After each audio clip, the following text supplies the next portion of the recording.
আমাদের প্রভু এক নবীর উম্মত, জীবন বিধানে ওই শিবারি কোরআন।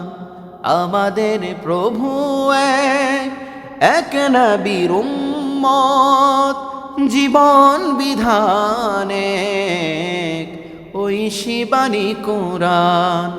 তবু কেন এক হে মুসলমান, এক হও করিয়া হবান। তবু কেন এক হে মুসলমান, এক হও করিয়া হবান। লিল্লাহে তাকবীর। বিশ্বনবী বললেন, শোনো, বিশ্বনবী বললেন যে এই জমিনের যত মানুষ আছো, পৃথিবীতে যত মানুষ আছো, এই সমস্ত মানুষের মুসলিমদের দেহ হলো এক আর মন হলো এক। এই পৃথিবীর কোন মুসলিম যে প্রান্তেই যদি মুসলিম যদি আঘাতপ্রাপ্ত হয়, বাংলার জমিন থেকে সেই মুসলিমরাও আঘাতপ্রাপ্ত হবে। মুসলিমরা হলো এক জাতি, তার কারণ এদের আল্লাহ এক, এদের কোরআন এক, আবার আমাদের নবী এক, কোরআন এক, নবী এক, সব কিছু আমাদের এক। এক কাবা, এক মদিনা, সব আমাদের এক। সুতরাং আমাদের দিকে পার্থক্য করার কোনো সুযোগ নাই। আমরা এক, আমাদের আল্লাহ এক, আমাদের নবী এক, আমাদের কিবলা এক। আমরা সবাই একই সঙ্গে নামাজ পড়ি। তাহলে বলেন তো, মানুষের ভিতরে এত ফেরকা কে বাজিয়ে রেখেছে? এটা হলো শয়তানের কাজ। এখান থেকে আমাদেরকে বের হয়ে আসতে হবে। আমার মন বলছে, শোনো, ইসলামের জন্য সবাই কাজ করেছে।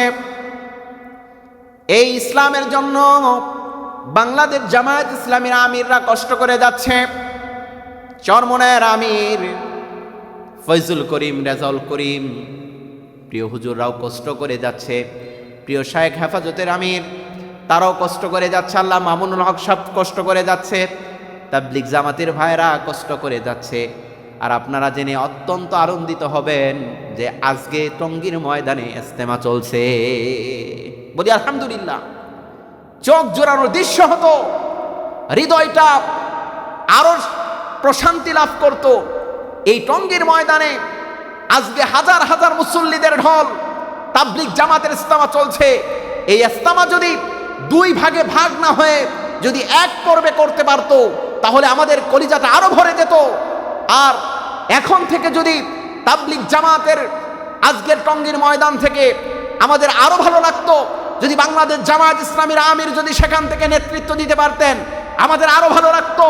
যদি চরমনায় পীর সাহেব রেজাউল করিম নেতৃত্ব দিতে পারতেন, আমাদের আরো ভালো লাগতো। যদি হেফাজত, যদি আল্লামা মামুনুল হক সাহেব সহ এদেশের যত ইসলামিক দল আছে, হকপন্থী দল আছে, আহলে সুন্নাত ওয়াল জামাতের অন্তর্ভুক্ত যারা, তারা যদি আজকে টঙ্গীর ময়দান থেকে আজকে তারা যদি হুঙ্কার ছাড়তে পারতো, তারা যদি তাবলিগ জামাতের ভিতরে তারা যদি ইসলামের কথাগুলো বলতে পারতো, তারা যদি ইসলামের জন্য সেখানে কাজ করতে পারতো, তারা এক স্টেজে বসে যদি দিন কায়েমের কথা বলতো, আজকে আমি নয় শুধু সারা পৃথিবীর মুসলিমদের কলিজা আজকে তৃপ্ত হয়ে যেত। প্রিয় ভাইরা আমার, তাবলিগ জামাত বাংলাদেশের ভিতরে একটি বৃহত্তম সংগঠন। তারা খেয়ে না খেয়ে ইসলামের দাওয়াত দেয়, বলি আলহামদুলিল্লাহ। তার কারণ তারা রসুলের কাজটাকেই বেছে নিয়েছেন। রসুল খেয়ে না খেয়ে ইসলামের দাওয়াতগুলা দিচ্ছেন। সব ইসলামী দলগুলাই তাদের নিজস্ব বুদ্ধিমত্তায় কোরআন হাদিস অনুসরণ করে তারা তাদের দাওয়াত দিচ্ছেন। আজকে জামাত ইসলাম তাদের কাজগুলা করে যাচ্ছেন। চরমনায় পীর সাহেব তারা তাদের কাজগুলা করে যাচ্ছেন। তাবলিগ জামাত তারা তাদের নিজস্ব মত্তায় তারা তাদের কাজ করে যাচ্ছেন। হেফাজতের আমিররা কাজ করে যাচ্ছেন। সকল ইসলামিক দলগুলো কাজ করছে। আজকে টঙ্গীর ময়দান থেকে যদি ইসলামী হুকুমতের একটি ঝান্ডা যদি বের হতো, ইসলাম এবং দিন কায়েমের পক্ষে যদি একটা দল যদি বের হয়ে যেত, আজকে আমাদের বাংলাদেশের মানুষের কলিজাটা আরো শান্ত হয়ে যেত। বাতিলরা চাচ্ছে তারা বিভক্ত হয়ে যাক। তার কারণ বিভক্ত করতে পারলে ইসলামের উপর আঘাত আনে যাবে, আলেমদের উপর আঘাত আনে যাবে। কিন্তু দীর্ঘদিন পর এদেশের উলামায়ে কেরাম বুঝতে পেরেছে যে আমাদেরকে আর আলাদা এবং ভাগ করে রাখা যাবে না। এখন আমরা দেখতে পাচ্ছি ঐক্যের সুর দেখতে পাচ্ছি, বলি আলহামদুলিল্লাহ। এদেশের ইসলামিক দলগুলো ঐক্য হয়ে যাচ্ছে, কোরআনের ময়দানের জন্য তারা কাজ করতে যাচ্ছে। আজকে যদি তারা ইসলাম হুকুমতের জন্য তারা যদি এক এবং নেক হয়ে যায়, শুধু ভারত কেন, সারা পৃথিবীর কোনো বাতিল শক্তি বাংলাদেশের বিরুদ্ধে, ইসলামের বিরুদ্ধে কথা বলতে পারবে না। প্রিয় ভাইরা আমার, শোনো, বিশ্বনবীর একটি হাদিস বলছি।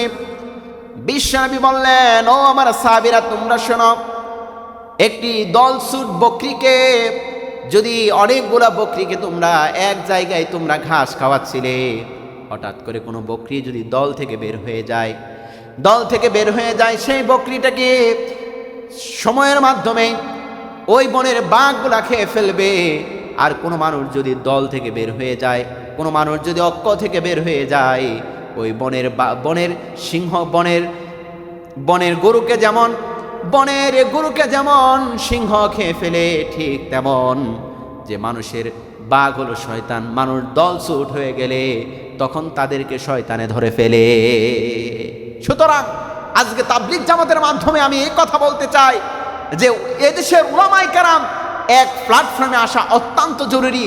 আজকে উলামায়ে কেরাম যদি টঙ্গীর ময়দান থেকে ইসলামী হুকুমতের যদি আপনার ঘোষণা দেন, ইসলামী হুকুমতের দিন কায়েমের ব্যাপারে যদি কথা বলেন, বাংলার জমিনের মানুষ উৎফুল্লভাবে ইসলামের পক্ষে এগিয়ে আসবে ইনশাআল্লাহ। আল্লাহ তাআলা আমাদেরকে কবুল করুক, সবাই বলুন আমিন। আসসালামু আলাইকুম ওয়া রাহমাতুল্লাহি ওয়া বারাকাতুহু।